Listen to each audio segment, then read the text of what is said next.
News bulletin में आपका स्वागत है। आइए जानते हैं बिहार की 30 फटाफट बड़ी खबरों को। सम्राट चौधरी सरकार की दूसरी कैबिनेट बैठक में 63 अहम एजेंडों को मंजूरी दी गई। बैठक में बिजली, सड़क, स्वास्थ्य, जल संसाधन और प्रशासनिक सुधार से जुड़े कई बड़े फैसले लिए गए। बिजली उपभोक्ताओं के लिए सब्सिडी जारी रखने, नई ट्रांसमिशन लाइन बनाने और ग्रामीण जलापूर्ति योजनाओं के रखरखाव के लिए बड़ी राशि मंजूर की गई है। साइबर अपराध इकाई के लिए नए भवन निर्माण, प्रशासनिक पदों के सृजन, गन्ना उद्योग को राहत, कई सड़क और पुल परियोजनाओं को हरी झंडी, साथ ही शिक्षा और स्वास्थ्य क्षेत्र में नए संस्थान खोलने जैसे फैसले लिए गए। सरकार का कहना है कि इन निर्णयों से बिहार के विकास को गति मिलेगी और आम लोगों को सीधा लाभ मिलेगा। बिजली उपभोक्ताओं को राहत और नेटवर्क का विस्तार। राज्य में बिजली आपूर्ति मजबूत करने के लिए नई अंतर्राज्यीय ट्रांसमिशन लाइनें बनाई गईं। निविदा प्रक्रिया की जिम्मेदारी REC power development and consultancy limited को दी गई है। मुख्यमंत्री विद्युत उपभोक्ता सहायता योजना के तहत 23,165 करोड़ रुपए मंजूर किए गए हैं। इससे उपभोक्ताओं को बिजली सब्सिडी का लाभ मिलता रहेगा। साइबर सुरक्षा और प्रशासनिक ढांचे को मजबूती। पटना में साइबर अपराध इकाई और विशेष शाखा के लिए 51 करोड़ रुपए की लागत से नया भवन बनेगा। साइबर ट्रेजरी संचालन के लिए 23 नए पद सृजित किए गए हैं। निगरानी विभाग के अधिकारियों को बिहार पुलिस में समायोजित करने का भी फैसला लिया गया है। इससे साइबर सुरक्षा और प्रशासनिक ढांचा मजबूत होगा।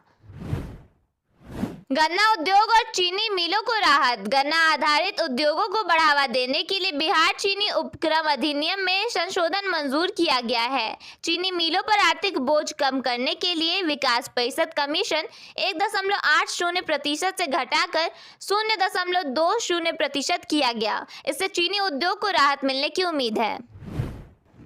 जल संसाधन और ग्रामीण योजनाओं में बड़ा निवेश। मंडई, वियर और नहर निर्माण के लिए 424 करोड़ रुपए मंजूर किए गए हैं। ग्रामीण जलापूर्ति की करीब 29,933 योजनाओं के संचालन और रखरखाव के लिए 3601 करोड़ रुपए स्वीकृत हुए हैं। इन योजनाओं में IoT आधारित मॉनिटरिंग भी शामिल होगी। इससे जल संसाधन व्यवस्था को मजबूती मिलेगी। स्वास्थ्य और शिक्षा के क्षेत्र में नई पहल। गर्दनीबाग में ऑटिज्म पीड़ित बच्चों के लिए सेंटर ऑफ एक्सीलेंस बनाया जाएगा। Cancer care and research society के लिए 6 पद सृजित किए गए हैं और नर्सिंग नियमावली में संशोधन हुआ है। आरा, पश्चिम चंपारण और नवादा में शिक्षा संस्थानों के लिए भी फैसले लिए गए हैं।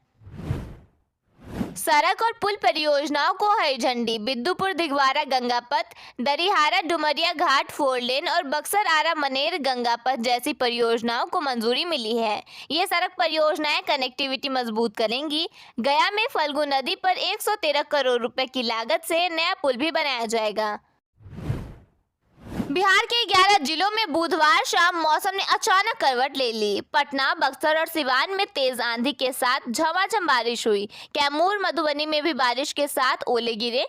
बांका, जमुई और बगहा में भी बारिश हुई। प्री मानसून गतिविधियों के एक्टिव होने से राज्य के ज्यादातर हिस्सों में आंधी, बारिश और ठनका गिरने की संभावना जताई गई है। मौसम विज्ञान केंद्र के अनुसार 3 मई तक मौसम ऐसा ही बना रहेगा, जिससे लू से राहत मिलेगी। विभाग ने लोगों को सतर्क रहने और खराब मौसम के दौरान सुरक्षित स्थान पर रहने की सलाह दी है।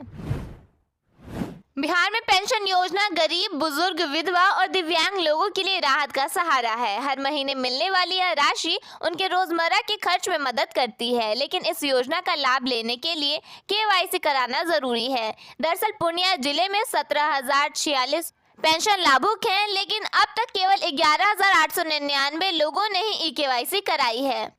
5,147 लाभुक अभी भी KYC नहीं करा पाए हैं, जिसके कारण उनके पेंशन में भुगतान पर फिलहाल रोक लगा दी गई है। सम्राट सरकार की कैबिनेट बैठक में बिहार में 11 जिलों में सैटेलाइट टाउनशिप बनाने की घोषणा की गई है। अब इसे लेकर अपडेट है कि पहले कोर एरिया को तैयार किया जाएगा। ऐसा इसलिए क्योंकि कोर एरिया फिलहाल हरित पट्टी जैसी है, साथ ही यहाँ कोई स्ट्रक्चर भी नहीं बनाया गया है। इससे किसानों से जमीन लेने में आसानी होगी। इस पूरे इलाके को आवासीय, व्यावसायिक और सामुदायिक जोन में बांटकर प्लांटिंग की जाएगी। नगर निगम क्षेत्र में बिना ट्रेड लाइसेंस के दुकान, प्रतिष्ठान और व्यावसायिक संस्थान चलाने वालों पर अब कड़ी कार्रवाई की तैयारी है। पूरे शहर में विशेष सत्यापन अभियान शुरू किया जाएगा। निगम की टीम दुकानों पर पहुंचकर लाइसेंस की जांच करेगी और जिन व्यापारियों के पास लाइसेंस नहीं होगा उनका आवेदन लेकर मौके पर ही प्रक्रिया शुरू कर रसीद काटी जाएगी। दरभंगा में मोबाइल दुकान चोरी मामले का पुलिस ने खुलासा कर 9 मोबाइल बरामद किए हैं। एक युवक को गिरफ्तार किया गया है, साथ ही 3 नाबालिग डिटेन किया गया है। नगद चोरी पर सस्पेंस कायम है, जबकि फरार आरोपियों की तलाश में पुलिस छापेमारी कर रही है। मोतिहारी में एसबीआई एटीएम को गैस कटर से काटकर लाखों की चोरी हुई है। चोरों ने सीसीटीवी पर स्प्रे कर वारदात को अंजाम दिया है। पुलिस संगठित गिरोह की आशंका में जांच और छापेमारी कर रही है। मुजफ्फरपुर में बकरी चोरी के आरोप में युवक को भीड़ ने खंबे से बांधकर पीटा है। पुलिस ने मौके पर पहुंचकर आरोपी को बचाया। आरोपी नशे का आदी बताया जा रहा है। घायल युवक को एसकेएमसीएच में भर्ती कर इलाज कराया जा रहा है। बोधगया थाना इलाके में एक जीप अनियंत्रित होकर सुजाता पुल से नीचे जा गिरी। इस हादसे में 9 बच्चियां समेत संचालक गंभीर रूप से जख्मी हो गए, जबकि गाड़ी के ड्राइवर की मौत हो गई। बगहा व्यवहार न्यायालय परिसर में देर रात भीषण आग लग गई, जिससे 6 दुकानें जलकर राख हो गई। सिलेंडर फटने से आग ने विकराल रूप ले लिया। फायर ब्रिगेड की टीम ने लंबी मशक्कत से आग पर काबू पाया। मामले की जांच की जा रही है। मधुबनी में डीएम को देखकर एग्जीक्यूटिव ऑफिसर की पत्नी रो पड़ी और हाथ जोड़कर मुख्यमंत्री से खुद केस की मॉनिटरिंग करने की मांग की। वहीं पीड़िता के भाई ने कहा कि उन्हें पैसे नहीं, नौकरी चाहिए।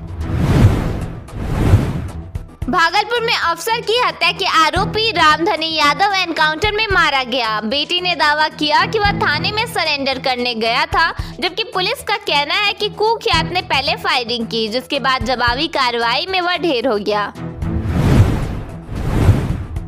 बिहार में आज से 3 मई तक आंधी और बारिश का अलर्ट जारी किया गया है। प्रदेश में प्री मानसून सिस्टम भी एक्टिव रहेगा, जिससे तापमान में करीब 3 डिग्री तक गिरावट आने की संभावना है।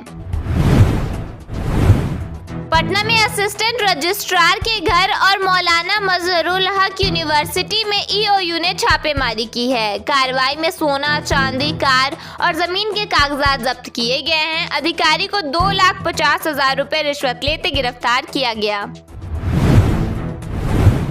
नालंदा में बेटी की शादी के दौरान बारातियों का स्वागत कर रहे दूल्हे के पिता की स्कॉर्पियो से कुचलकर मौत हो गई। परिवार ने बेटी को विदाई के बाद इस हादसे की जानकारी दी। संतोष सुमन ने नेता प्रतिपक्ष पर हमला बोलते हुए कहा कि उन्हें अपनी पार्टी का अतीत देखना चाहिए। उन्होंने कहा कि सरकार अपराध के खिलाफ काम कर रही है और तेजस्वी को जंगल राज का युवराज बताया गया। जमुई में पीएम आवास योजना में घूसखोरी के मामले में ईओ समेत 2 लोगों को 50,000 रुपए रिश्वत लेते रंगे हाथों गिरफ्तार किया गया है। मामले में पूछताछ जारी है। बिहार में 6 मई को कैबिनेट विस्तार होने की संभावना जताई गई है। बंगाल चुनाव के परिणाम के बाद यह घोषणा हुई और कहा गया कि इसमें 70% पुराने चेहरे शामिल हो सकते हैं। सम्राट चौधरी ने कहा कि जनता को बसाना चाहिए, उजाड़ना नहीं। पटना में 40 लोगों के घरों पर बुलडोजर कार्रवाई का नोटिस दिया गया है, जबकि प्रभावित परिवारों ने घर तोड़ने की जगह जुर्माना लगाने की मांग की है।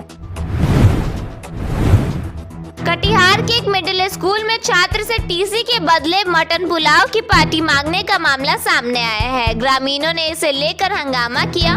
वीडियो के आधार पर जांच के आदेश दिए गए हैं। मुजफ्फरपुर में बकरी चोरी के आरोप में भीड़ ने रिटायर्ड अधिकारी के बेटे को बांधकर पीटा। पुलिस ने मौके पर पहुंचकर उसे लोगों से बचाया और अस्पताल पहुंचाया।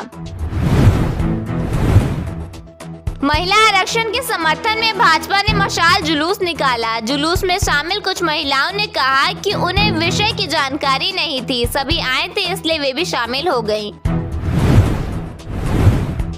बिहार के 18 जिलों में आज भी बारिश को लेकर अलर्ट जारी किया गया है। कई जिलों के अधिकतम तापमान में 2 से 3 डिग्री तक की गिरावट देखने को मिल सकती है।